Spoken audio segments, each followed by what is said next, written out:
This evening, government prepares to wind down on COVID-19 restrictions. All boys young man busted smuggling cannabis at the Ogle International Airport to Barbados. 5 men detained amid discovery of unregistered guns and motorcycles at a house in South Rheinfeld. In the region, Colombia, left-wing's Petro wins decisive presidential primary election, and internationally, food crisis fears war drives up cost of wheat globally. Greetings and welcome to another edition of Channel 2 Headline News Updates. I am Baby Bacchus. Thank you for joining us. We begin tonight's newscast with tragic news. Detectives are investigating the circumstances surrounding a woman who fatally shot herself with a stun gun earlier this morning in the Brigham Police Station compound. 49-year-old Trudy Dehart was an animal inspector at the Ghana Society for the Prevention of Cruelty to Animals. The woman was reportedly having domestic issues with her husband. He moved out of the family home about a week ago. According to a police report, earlier this morning, the woman confronted her husband, who's a taxi driver, in front of the city mall. She reportedly took an object and hit his car. The man drove to the Brigham police station and the woman followed. While waiting to file a report, the man noticed Dehart standing in front of the station and alerted the rank on duty. The now deceased woman was escorted into the inquiry's office of the station, where she took out an object concealed in a black plastic bag and subsequently used it on herself. The woman was pronounced dead at the scene by government medical officer Dr. Narain. The woman was up to the time of her death receiving treatment at the Georgetown Public Hospital Psychiatric Clinic. The body is at the Memorial Gardens Funeral Parlor awaiting a post-mortem examination. An investigation is ongoing. If you or anyone you know may be affected by mental health issues or thoughts of suicide, please contact the helpline on 223-0001, 223-0009, or 600-7896, or the Guyana Standard 24 Hours hotline on 603-3666. A man was apprehended over the weekend while attempting to smuggle cannabis to Barbados. Dale Jarvis has more. Officers of the Customs Anti-Narcotics Unit at the Eugene F. Correa International Airport conducted a search of a male passenger and his luggage destined for Barbados on March 12, 2022. During this search, 23 parcels of suspected cannabis was discovered. 47-year-old Elvis Fitzgerald Tuesday of Lot 86 Hunter Street, Alboystown, was arrested and escorted to Canu's headquarters with the suspected narcotics. It's later confirmed to be poppy weed, with a weight of over 18 pounds and a street value of over 7 million Guyana dollars. Investigations are ongoing. Reporting for Headline News Update, Dale Jarvis. Thanks, Dale. Ranks of the Ghana Police Force, during their continued quest to rid the city streets of unlicensed firearms, arrested 5 men and seized 2 handguns and several live rounds at a house at Stevedore Dam, Georgetown. According to reports, the police, acting on information received, conducted a search of the house. At the time of the operation, the men were in the house. The search unearthed one 9mm pistol with a magazine containing 2 live 9mm ammunition and one .38 revolver with 2 .38 ammunitions on a chair. The men were told of the offenses committed, arrested, and cautioned. The police further discovered 2 motorcycles without registration numbers in the yard, which they took into their possession. While doing so, 2 other men came into the yard and sought to prevent the ranks from leaving with the men by breaking and pelted bottles at the officers. Those men were subsequently arrested and taken to the East Le Penitence police station, along with the motorcycles, firearms, and ammunition. The men remain in custody as investigations continue. Stick around after the break. The Ministry of Agriculture and Ghana Poultry Association are looking into alternative market options to alleviate the current chicken shortfall, and the government of Ghana working out a gradual return to normalcy in the waning days of COVID-19.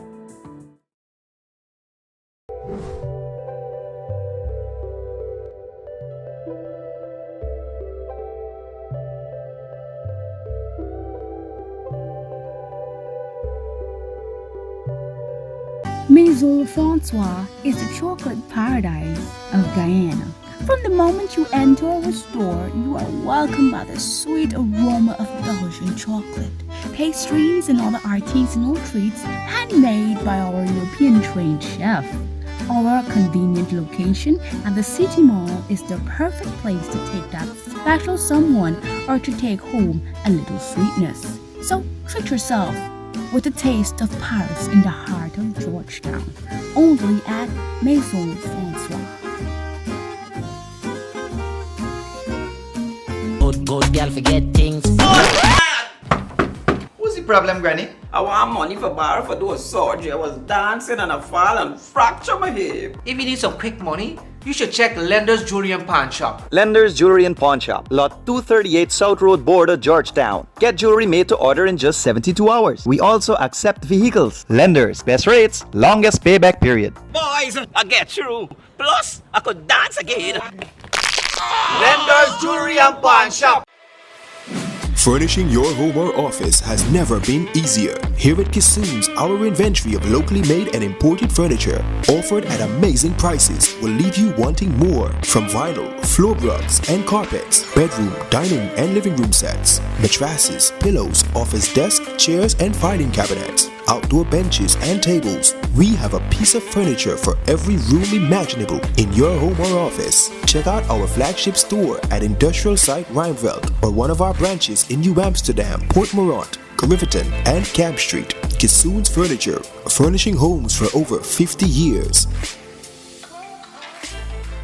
When you need money and you gotta get it fast, Creative Jewelry and Pawn Shop is the place for that confidential transaction in a quiet and secure location.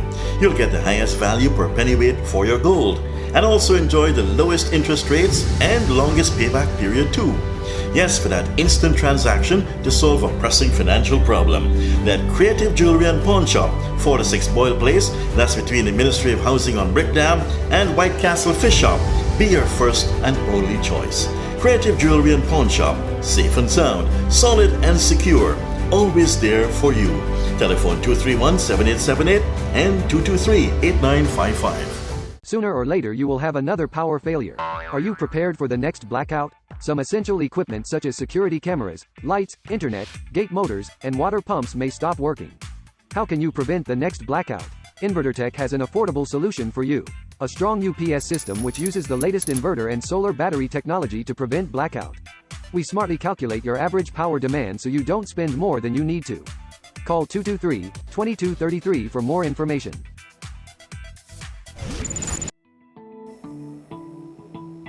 Welcome back. Over the past few weeks, meat lovers have been experiencing a shortage of poultry meat across the country. Minister of Agriculture Zulfikar Mustafa said this is due to the high demand that was recorded in December last year. The minister stated that even though supply has increased dramatically in recent months, measures are being put in place to further reduce the cost of poultry meat on the local market. On Saturday, the minister told farmers in Region 6 that talks between the ministry and the Ghana Poultry Association are on the way to investigate alternative market prospects.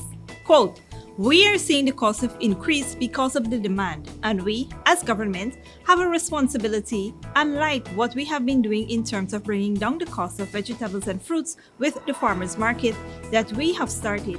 We are also looking at putting measures in place to bring down the cost of poultry meat in the local markets." Minister Mustafa expressed confidence that the collaboration would bring financial assistance to citizens around the country. Quote, "Within 2 weeks, I'm optimistic that we will have those costs reduced.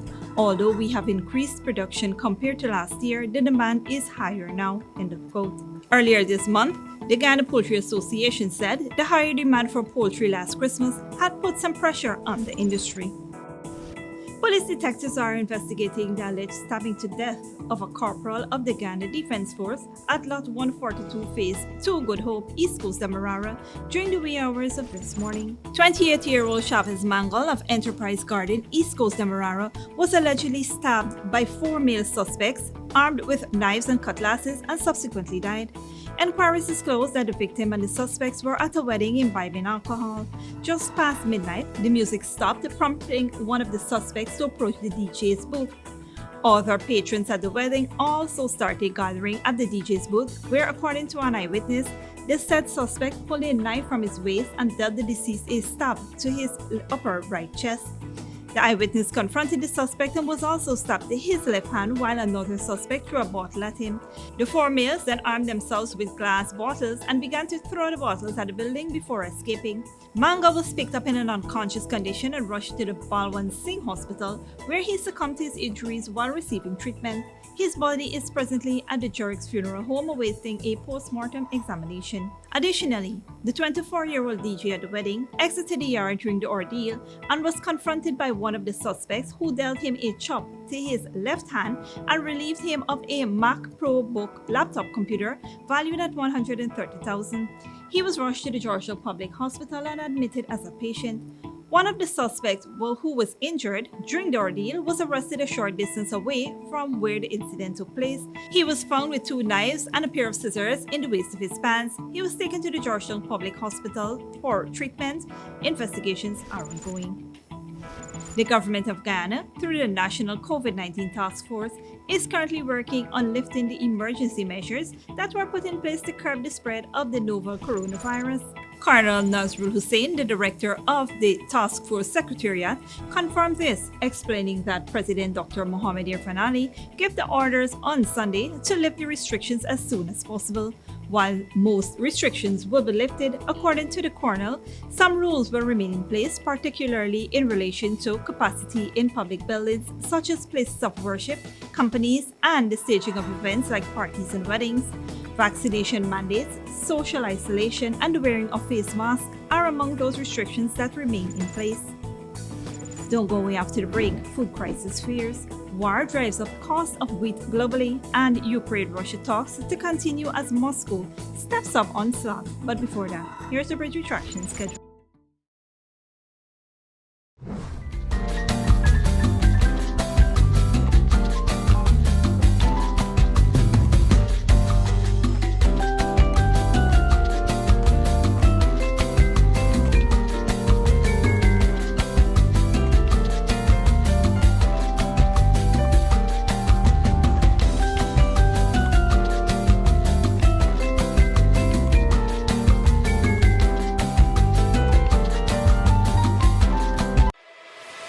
Furnishing your home or office has never been easier. Here at Kissoon's, our inventory of locally made and imported furniture, offered at amazing prices, will leave you wanting more. From vinyl, floor rugs and carpets, bedroom, dining and living room sets, mattresses, pillows, office desk, chairs and filing cabinets, outdoor benches and tables. We have a piece of furniture for every room imaginable in your home or office. Check out our flagship store at Industrial Site Rijnveld or one of our branches in New Amsterdam, Port Morant, Riverton and Camp Street. Kissoon's Furniture, furnishing homes for over 50 years.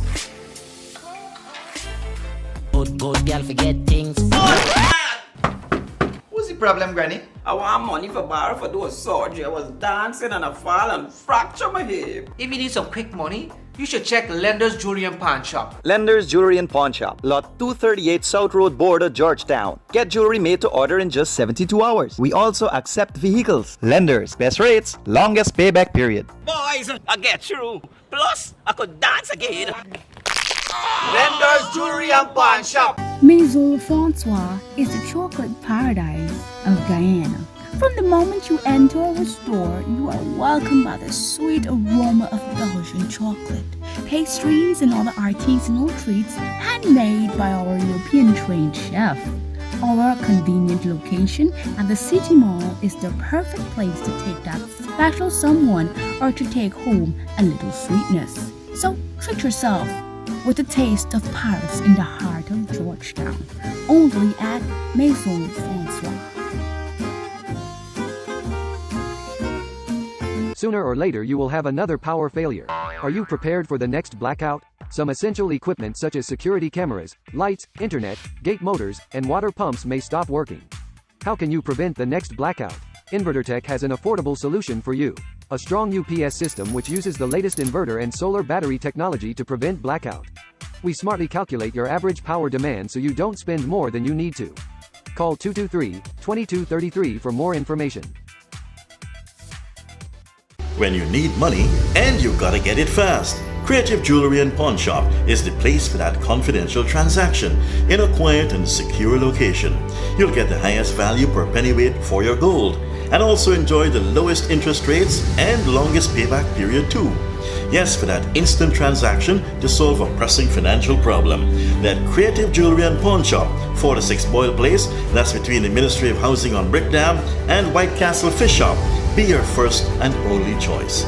Creative Jewelry and Pawn Shop, safe and sound, solid and secure, always there for you.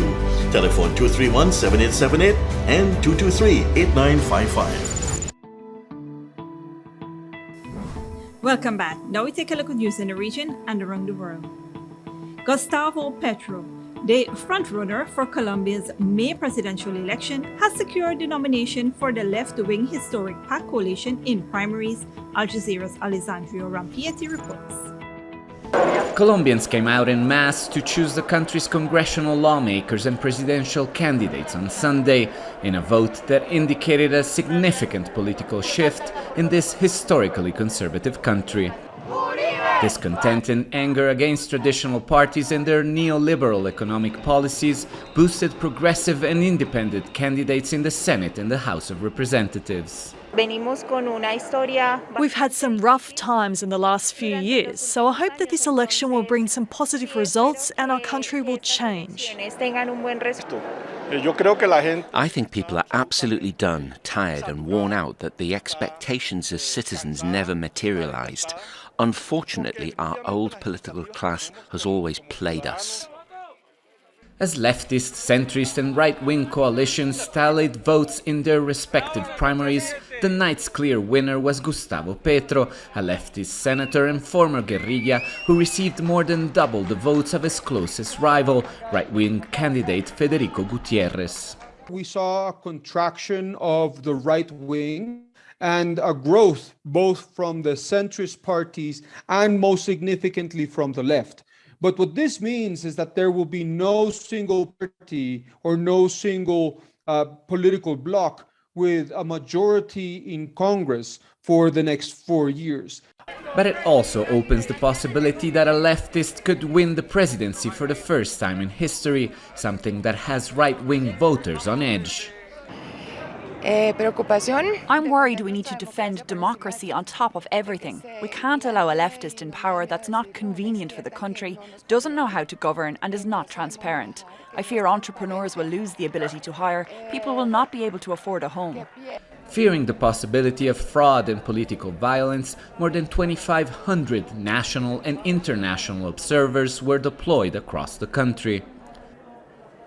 While voting was mostly peaceful, 2 soldiers died in bomb attacks in rural areas, where voters were called to choose special representatives among victims of the country's long civil conflict. What's clear is that this is a night to remember for the supporters of Gustavo Petro and his leftist coalition.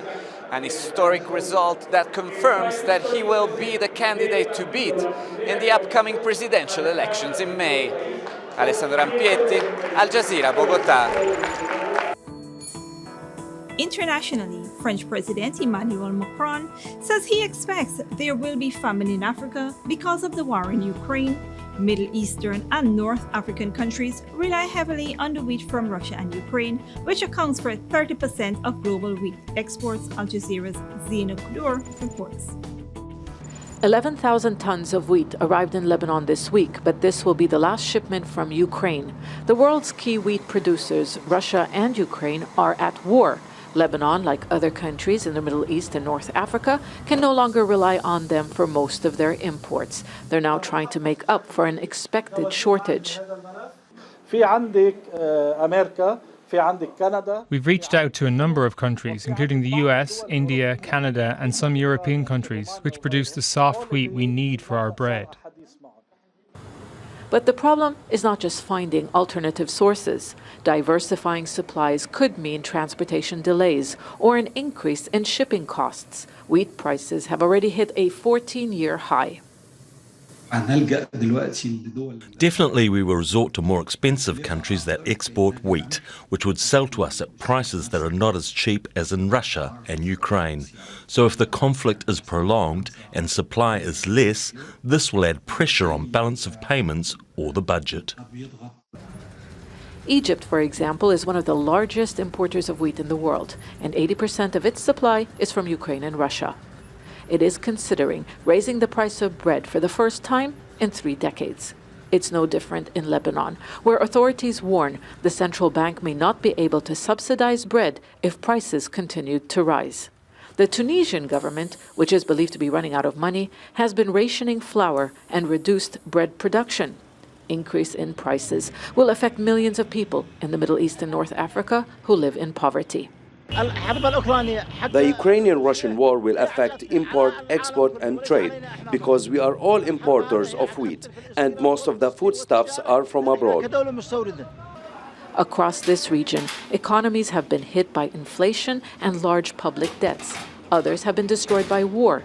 Syria no longer produces enough wheat to feed its population, so it relies on imports and is now rationing wheat. The World Food Programme says 12 million Syrians are food insecure, while Yemen is on the brink of famine.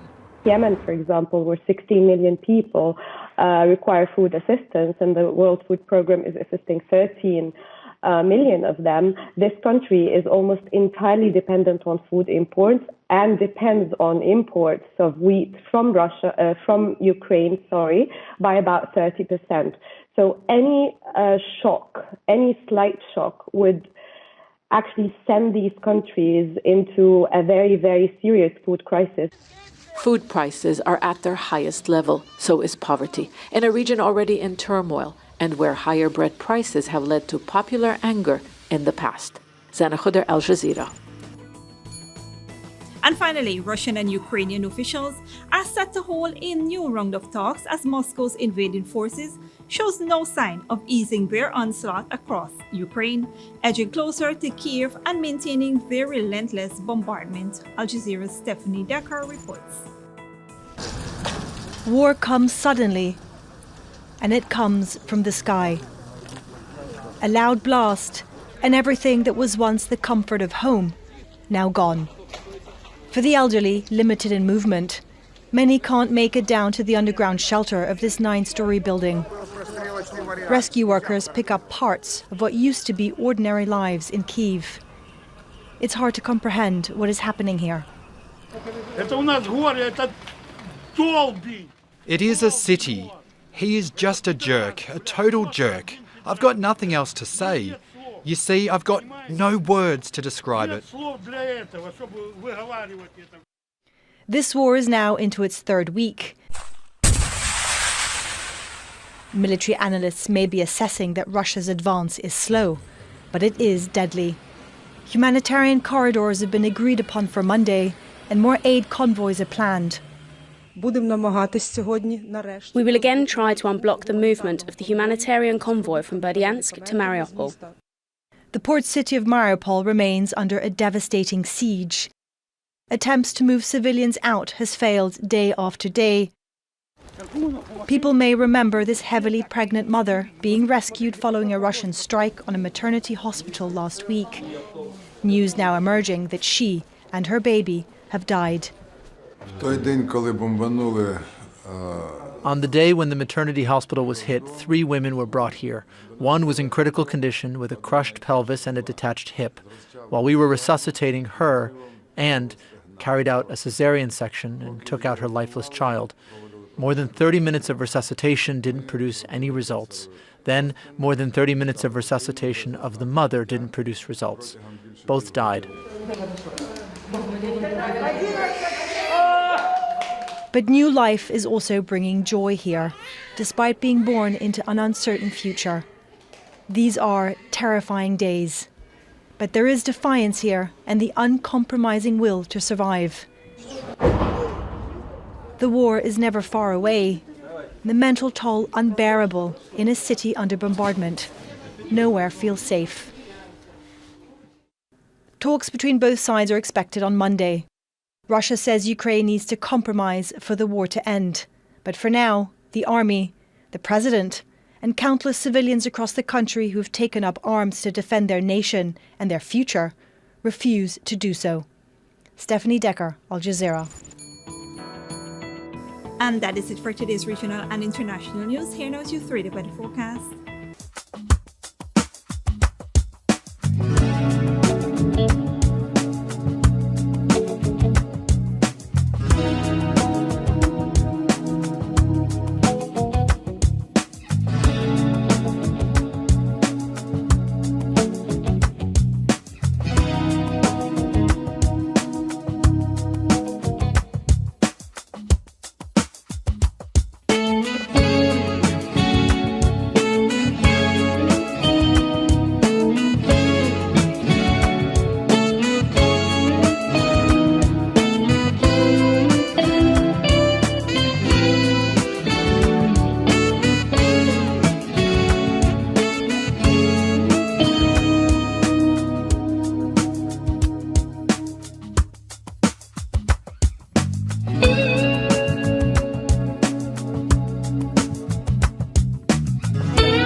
That is all for this edition of Channel 2 Headline News Update.